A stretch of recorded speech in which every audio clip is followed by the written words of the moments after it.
We can take my Lambo. I'll put on a tight show.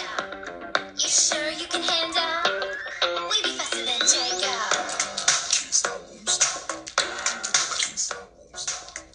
여러분 안녕하세요. 발칙한 뉴스 정혜림 아나운서입니다. 더불어민주당의 손혜원 의원이 난데없이 투기 의혹에 휩싸였습니다. 목포의 일부 지역이 근대 역사 문화 공간으로 지정될 것을 미리 알고서 가족과 지인 명의로 건물을 10채나 구입했다. 이런 의혹인데요. 자유한국당은 전형적인 떴다방식 투기 행태라며 손 의원의 문화체육관광위원회 간사직 사퇴와 국회 윤리위원회 제소, 또 투기 의혹에 대한 수사 등을 촉구하고 나섰습니다. 아니 그런데 부동산 투기를 목포에다가요? 굳이? 오늘 그 논란의 핵심이 무엇인지, 정말 투기긴 한지 이야기를 함께 나눠보고자 합니다.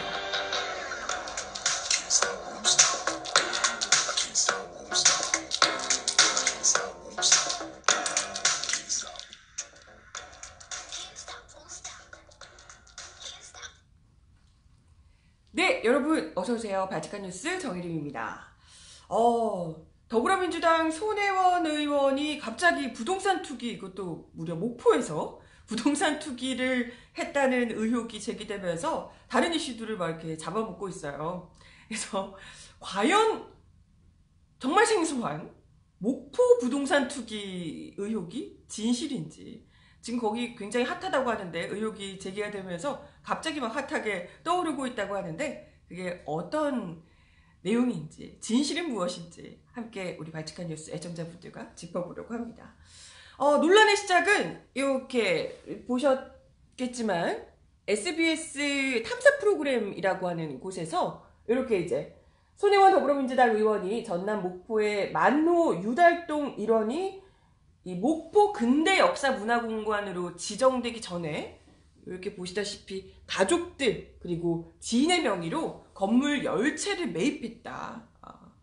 그래서 미리 정보를 입수한 다음에 그걸 이제 투기를 하기 위해서 시세 차익을 노리고 건물을 이렇게 지인들까지 다 동원해서 건물을 10채나 산 것 아니냐, 이런 이제 의혹을 제기하면서 논란이 시작이 됐습니다. 이에 대해서 아까도 이야기 드렸지만 자유한국당 등 야당에서는 뭐 손혜원 게이트다, 전형적인 떴다방 투기다, 뭐 이렇게 비난을 하면서 이분들 역시 투기의 전문가들이니까 딱 보면 뭐 아시는 건가? 아무튼 뭐 투기라고 지금 뭐 투기 의혹을 수사해야 된다, 윤리위 제소해야 된다, 아주 난리를 피우고 있습니다. 그럼 정말 뭐가 문제일지, 건물을 사긴 샀다는데 투기가 맞는지 아닌지 같이 좀 쟁점을 짚어보고자 합니다. 우선은 문화재 지정을 알고 손혜원 의원이 매입을 했나, 이 부분이 이제 중요한 쟁점으로 떠오르고 있는데요. 논란의 핵심은 이 국회 문체관광위 민주당 간사인 손혜원 의원이 그 지위를, 문화체육관광위원회 간사인 그 지위를 이용해서 등록 문화재로 지정된다는, 그 지역이 문화재로 등록된다는 것을 알고 미리 투기에 나섰다. 혹은 문화재 지정의 입김을 본인이 행사를 했는가, 이런 여부입니다.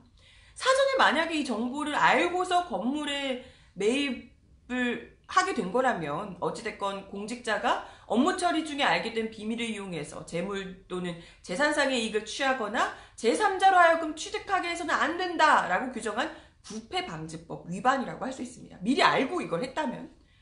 이에 대해서 손 의원은 미공개 정보 이용 의혹에 대해서 근거 없는 주장이다 라고 일축하고 있는 상황입니다. 우선 손혜원 의원이 남편과 조카, 보좌관 등이 이 건물 10채를 매입한 시점이 2017년 3월, 작년 3월이에요. 아니죠, 재작년, 오늘 2019년이니까 2017년 3월이고요. 문화재청이 원도시민 이 만호 유달동 일원 11만 4,380제곱미터를 목포 근대역사 문화공간으로 지정한 것은 지난해 8월입니다. 그러면 1년 한 5개월 이상 차이가 나는 거죠. 2017년 3월에 매입을 했는데 1년 한 3개월? 5개월 정도 차이가 있습니다. 작년 8월에 매입을 했으니까요. 그것도 문화재로 지정이 되면 원래 건물 수리비 같은 걸 지원을 받을 수 있대요. 만약 그걸 노려서 했다면 이걸 받았겠죠. 그런데 손희원 조카 등은 이 지역이 문화재로 지정되기 전에 이미 자기들이 수천만 원을 들여서 리모델링을 다 했다고 합니다. 아예 받을 돈도 이거 미리 알았다면 당연히 이따가 나중에 리모델링을 했겠죠. 그쵸? 굳이 그걸 어쨌건 1년 정도 있으면 이게 지정이 돼서 받을 수 있는데 자기 돈 들여서 리모델링을 굳이 왜 하겠냐 이런 거죠. 또 문화재청 역시도 문화재 등록은 전문가의 현지 조사와 문화재위원회의 엄격한 심의에 의해서 시행될 뿐이다. 손희원과는 무관한 결정이다 라고 이야기를 했습니다. 근데 실제로도 약간 문화재청이 좀 까칠하대요. 우리 선배들의 이야기에 따르면 문화재청의 성격이 좀 이렇게 뭐랄까요? 굉장히 좀 까칠하다고 합니다. 까칠하다고 해야 될까요? 이렇게 좀 권력이 마음대로 이렇게 뭐 외압을 넣어서 뭐 물론 할 수도 있겠지만 정권에서 이렇게 해도 사실 이명박근혜 정권처럼 이렇게 막 하는 곳에서도 그렇게까지 이 권력에 많이 휘둘리지는 않을 정도로 약간 좀 이렇게 좀 고고한 이런 게 있대요. 까칠하고. 그 간사인 사람의 그 입김 때문에 문화재 등록을 할지 말지를 지정할 정도로 그렇게까지는 쉽지 않아. 문화재청이 그렇게 쉬운 데가 아니다. 녹록한 곳이 아니다. 이렇게 이제 이야기를 기자들이 하시더라고요. 근데 뭐 그건 그렇다 치고요. 또 다른 이 쟁점은 그래서 정말 투기 목적이 정말 없었냐. 그렇다면 미리 알고 그랬는 게 아닌지 뭔지는 뭐 아닌 것 같다 하지만 투기 목적은 정말 없었냐. 지금 투기 의혹이 계속해서 가라앉지 않는 이유가 손희원이 가족 등이 건물을 매입한 이후에 이 지역의 건물 매매 호가가 4배가량 뛰었다고요. 일단 우리는 부동산 이런 게 가격이 뛰면 투기 아니야? 이렇게 의심을 하게 되잖아요. 근데 손희원이 매입한 건물을 되팔아서 차익이 발생한 적은 없다. 되판 적이 없기 때문에 한 적이 없다라고 이야기를 하고 있는데요. 이에 대해서 어제 저녁에 SBS가 추가 보도를 냈습니다. 뭐 보좌관 남편 명의의 건물이 등록문화재로 확인이 됐다. 지금 뭐 등록문화재로 이제 좀 지정이 되고 했기 때문에. 그리고 또 기존에 밝힌 9채 이외에 문화재 인근 거리에 손희원 남편 재단 명의의 건물이 또 있는 것으로 전해졌다라고 하면서 이제 문화재도 이제 등록이 되고 이렇게 됐기 때문에 손희원 이 건물 중에 일부가 됐기 때문에 이거 좀 정말 투기 목적이 있었던 거 아니냐 일부러 이런 이제 의혹을 SBS에서 추가로 또 제기를 한 거죠. 여기서 의문이 드는 겁니다. 여러분 문화재로 등록이 되면 건물값이 오를까요? 땅값이 오를까? 아니 우리 상식적으로 대다수 분들이 아시다시피 땅 주인, 건물 주인들은 문화재 등록되는 거 완전 싫어합니다. 그렇지 않나? 그렇지 않나요? 이게 일단 문화재 이런 걸로 등록이 되면요 제 맘대로 못 하거든요.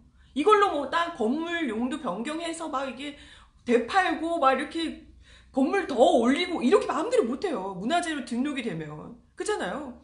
실제로 손희원은 오히려 문화재 지정을 막아야만 아파트 재개발을 통해서 금전적 이익을 얻을 수 있다는 이 생각을 다들 많이 하기 때문에 이것 때문에 문화재청이 재개발을 위해서 문화재 지정을 해제해달라는 민원에 지금 시달리고 있다고. 문화재청이 오히려 여기를 이제 문화재 지정을 하니까 그걸 해제해달라고 민원들이 이 건물 주인, 땅 주인 이런 사람들이 해제해달라고 민원들이 오고 있다는 겁니다.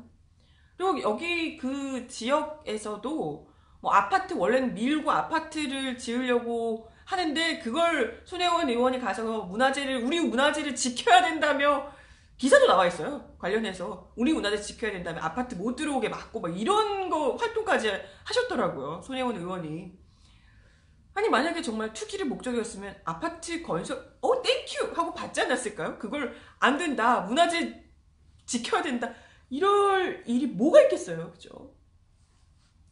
이와 관련해서 하나증권 대표이사였던 주진영 씨 여러분 아시죠? 주진영 씨가 페이스북에 글을 이렇게 올리셨더라고요.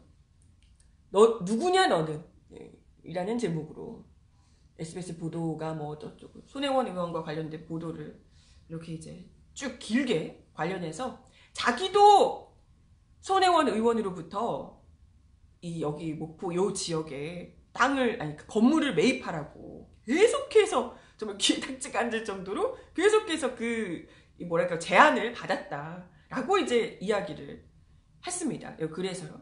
근데 사양했대요. 투자 가치가 없어 보여서. 이게 너무 웃기잖아요. 투자 가치가 없어 보여서 사양을 했대요. 건물 몇 번이나 건물 사라고. 여기가 지역이 우리 문화재를 보존하고 뭐 이렇게 해야 되는 너무 중요한 지역이기 때문에 사시라고 그렇게 강조를 했는데 안 샀대요. 투자 가치가 없어 보여서. 이분이 하나증권 대표이사였고요. 누가 뭐래도 투자 이런 쪽으로 완전 전문가시잖아요. 주진영 전 대표가. 이런 분이 보기에 투자 가치가 없어 보여서 안 샀다는 거. 이게 너무 웃기잖아요. 이런 것만 봐도 많은 분들이 주진영 전 대표가 안 샀으면 투기는 확실히 아닌 것 같다. 이렇게들 이야기를 많이 하시던데. 근데 대부분의 지인들이 그랬대요. 손혜원 의원이 너무 많은 사람들에게 여기를 살려야 된다고. 이 지역을. 여기 건물 사라. 막 너무 얘기를 많이 했는데 다들 안 들어줬대. 투자 가치가 없어 보여서. 이 참 투자 가치가 정말 있고 정말 투기가 할 만한 지역이었다면 다들 무시했을까요? 다들 너도 다 사지 않았을까? 그렇지 않나요? 일단 뭐 주진영 전 대표가 이야기한 내용이 이렇습니다. 이 손혜원 의원의 제안에 자기는 사양을 했다. 왜냐하면 이 건물들이며 이런 걸 복구하는 데 들어갈 비용도 만만치 않아 보이고 복구를 하더라도 그걸 어디에 쓸지 막막해 보이더라는 거예요. 자기가 보기에는 목포가 쇠락하는 도시라는 거죠. 지리적으로도 너무 구석지고 신도심을 멀리 새로 만들어서 구도심을 다시 살아날 뭐 가능성도 보이지 않는 그런 지역이라는 거죠. 투자를 해도 굳이 목포까지 가서 한다는 게 말이 안 된다고 생각했다. 이 주준영 씨가. 손의원이 가끔 어디 꽂히면 막 그냥 지르고 보는 성향이 있는데 손의원이 그렇다고요. 이번에도 이 사람 또 여기 꽂혔구만 이렇게 생각을 했다는 거예요. 실제로도 다른 지인들도 이 손의원의 이런 그 제안에 응하지 않은 걸 보면 다들 그렇게 생각을 했다는 거죠. 근데 손의원이 계속해서 이제 권유를 하니까 지난 8월에 목포에 한번 내려가 보기도 했대요. 워낙 계속해서 권유를 하니까. 그래서 직접 손혜원 의원이 자기 조카가 운영하는 카페 바로 옆에 있는 이 건물을 사라고 계속 권유를 했대요. 근데 근처 동네들이 다 그랬지만 살 사람이 아무도 나서지 않는 건물이었다는 겁니다. 아니 너도 나도 사겠다는 건물도 아니고 아무도 안 사려고 하는 건물 사라고 그렇게 권유를 했대요. 손의원 안 되겠네. 네, 아무튼 뭐 손의원 조카에 따르면 자기가 이 칸을 개조를 하니까 갑자기 개조를 깔끔하게 하고 나니까 갑자기 원래 값이 2배를 부른다고. 네, 그렇게 이야기를 했다고 합니다. 알고 보니까 이제 주변 건물 주인들도 다들 원래 나가고 싶어 하는데 손의원이 막 열채 건물을 사고 이러니까 이 사람 뭔가 알고 이러는 게 아닐까? 이런 생각이 들어서 다들 눈치만 보고 있다는 거예요. 이러니까 올랐네. 이러니까 손혜원이 갑자기 막 건물 열채 사고 이러니까 여기에 뭐가 있는 줄 알고 갑자기 또 있던 건물 막 예쁘게 단장하고 이러니까 뭔가 있는 것 같고 이러잖아요. 그러니까 올랐나 보다. 좀 황당하죠. 근데 그때도 이렇게 땅 여기 건물 사라고 이야기를 할 때도 손의원이 이 주진영 전 대표에게 정부에서 그 지역을 문화지로 지정한다는 얘기를 한 번도 한 적이 없다는 거예요. 아니 만약에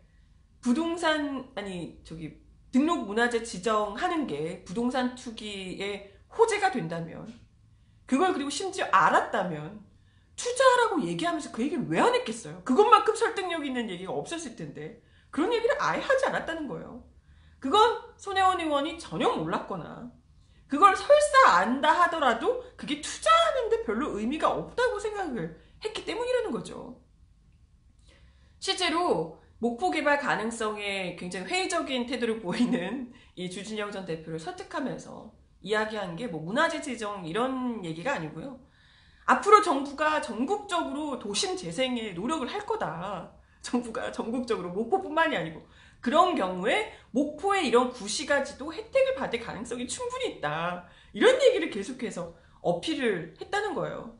하지만 이 투자 전문가인 주진영 전 대표가 보기에는 이런 목포 같은 외진 도시에 그런 일말의 가능성을 보고 투자하는 건 너무 무모해 보였고 자기가 보기에도 이미 정부에서 문화재 지정을 한 지정문화재로 등록을 한 이런 상황에서도 정부가 돈을 그곳에 들여봤자 그 지역이 다시 살아날 것 같지 않다라고 정말 아주 팩폭을 거기는 자기가 봐도 지금도 안 될 것 같다. 투자할 가치가 없어 보인다. 지금도 여전히 이렇게 이야기를 하고 있는 겁니다. 그러니까 이런 상황을 전반적으로 이해를 하게 되면 다른 의혹도 자연스럽게 해소가 되는 거죠. 지금 또 제기되고 있는 의혹이 왜 조카와 남편 재단 명의로 이걸 매입을 했냐 이런 이제 얘기를 하는 거잖아요.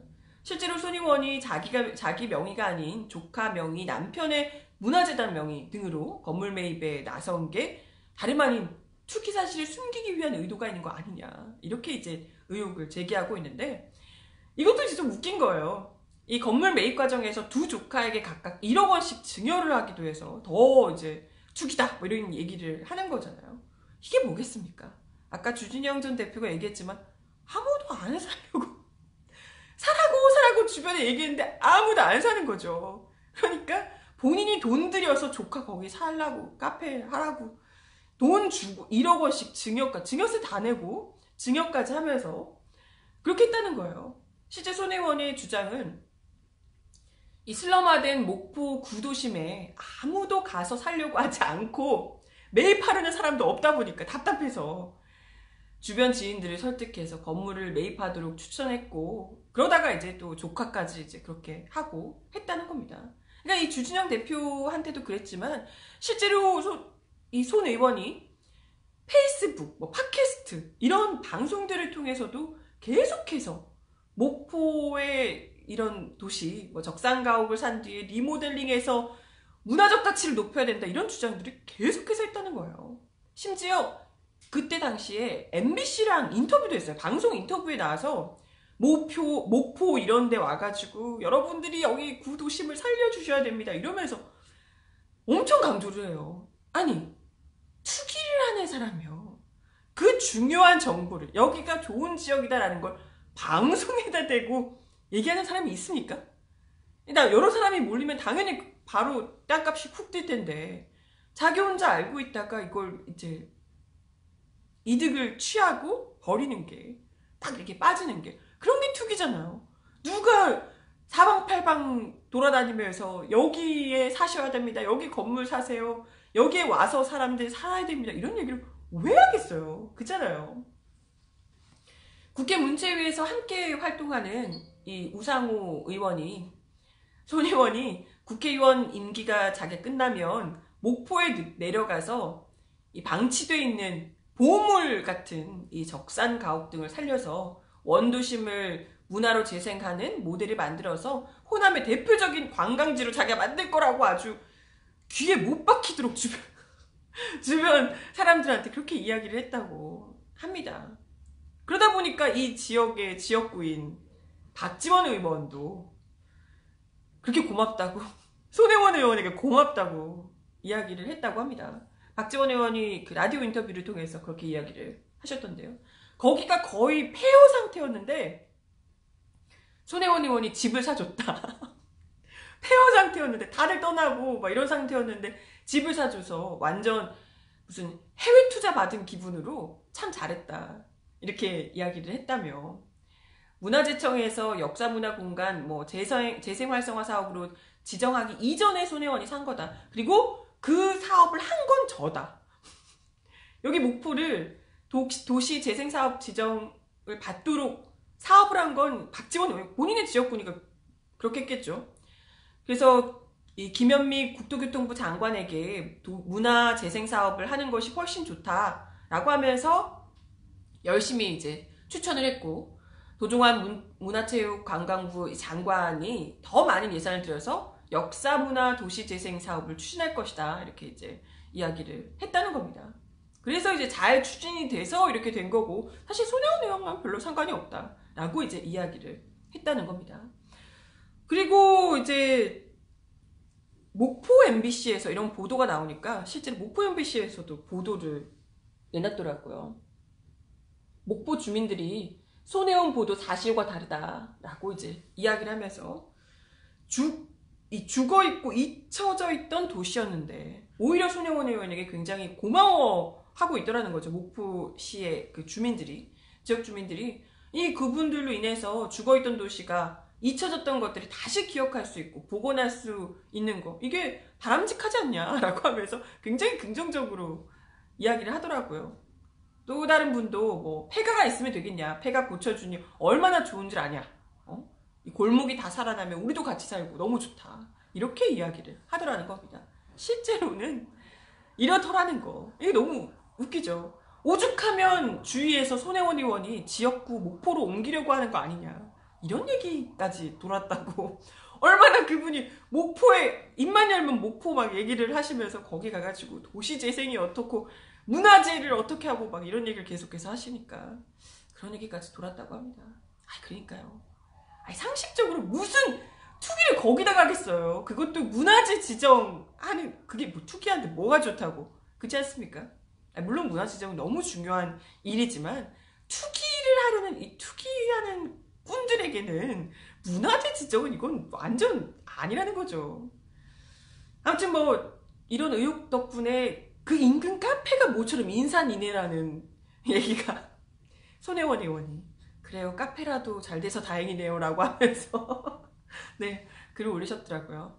아무튼 뭐 여기서 우리가 결론적으로 알 수 있는 것은 손혜원 의원이 그 부동산 이런 쪽으로 누군가를 설득하는 능력은 굉장히 떨어진다.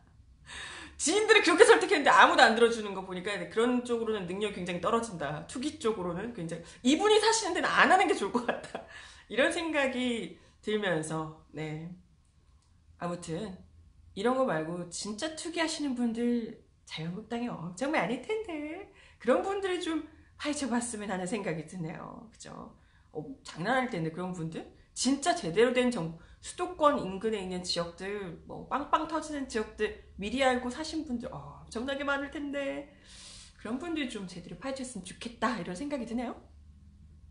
네, 시간이 약 5분 정도 남아있는데요. 마지막 소식 하나 더 전해드리겠습니다. 주말에 목포 다녀오신다고, 목포에 건물 사러 가시나요?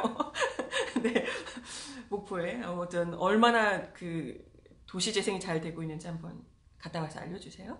네, 다음 소식입니다. 전두환 씨가 알츠하이머를 핑계로 계속해서 재판 출석을 거부해 오고 있는 상황인데요. 그런 가운데 한겨레에서 단독 기사를 냈네요. 보이시나요? 알츠하이머라더니 전두환 씨가 얼마 전에도 골프를 열심히 치시고 심지어 골프 스코어도 암산해서 너무나도 잘, 이게 알츠하이머인데 이 암산 이런 게 가능하신가요? 네, 스코어를 오히려 캐디보다도 더 잘 암산을 금방금방 하시면서 너무 능숙하게 정신력이 아주 멀쩡하다는 것을 보여주셨더라, 이런 이제 보도를 한겨레에서 단독으로 내놨습니다. 이 보도에 따르면 지난해 11월까지 강원도의 모 골프장에서 근무했다는 이 캐디 어떤 분이 전두환을 직접 수행한 캐디로부터 스코어를 틀릴 뻔했는데, 캐디 분이 전문가인데도 불구하고 스코어를 틀릴 뻔했는데 전두환이 직접 다 스코어를 세줘서 너무 편했다, 이런 얘기를 들었다고 합니다. 비슷한 시기에 이 골프장에서 근무를 했다는 또 다른 캐디 역시도요, 전두환 씨와 함께 골프를 쳤던 골프장 직원으로부터 비슷한 얘기를 들었다. 골프장 직원이 전두환 씨 아주 정신력이 좋으시다고, 작년 11월 이때까지도 타수도 다 자기가 직접 샌다고, 이렇게 이제 이야기를 했다고 합니다. 뭐 2, 3분이 지나면 까먹는다 뭐 이러면서 뭐 지인도 못 알아보고 2, 3분이 지나면 했던 것도 다 까먹고 뭐 양치질도 몇 번이나 한다고 그러면서 재판에 안 나온 거잖아요.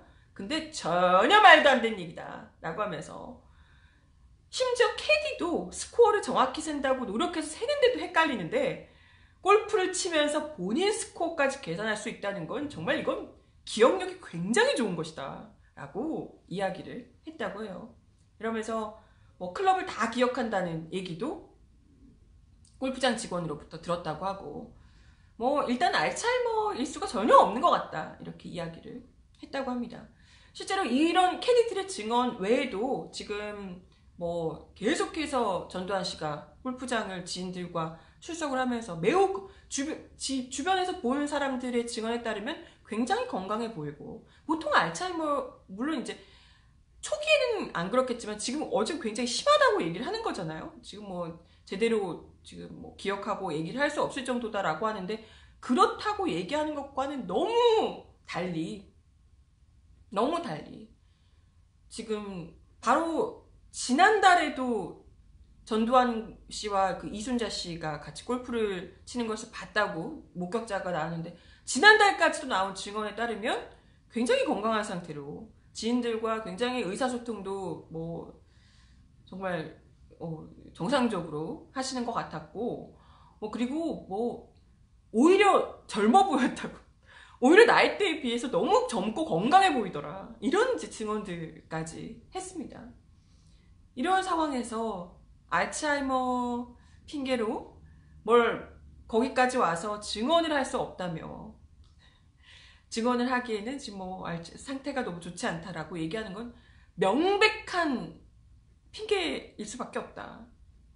라는 비판이 나올 수밖에 없겠죠. 이때까지 계속해서 뭐 법정에 왜 나가는지를 전두환 씨에게 설명을 해도 상황 파악도 지금 못하고 있고 정상적인 진술도 못하는 상태다. 방금 한 일도 기억 안 되는 상태로 10번 넘게 양치질을 하고 있다. 뭐 이렇게 이야기를 변호인 측에서 하고 있습니다. 양치는 깔끔하셔서 그런 거 아니고? 네. 아무튼 뭐 매달 정기적으로 돈이 29만 원밖에 없으시다는 분이 정기적으로 골프장에 계속해서 방문을 하고 있다고 하는데요.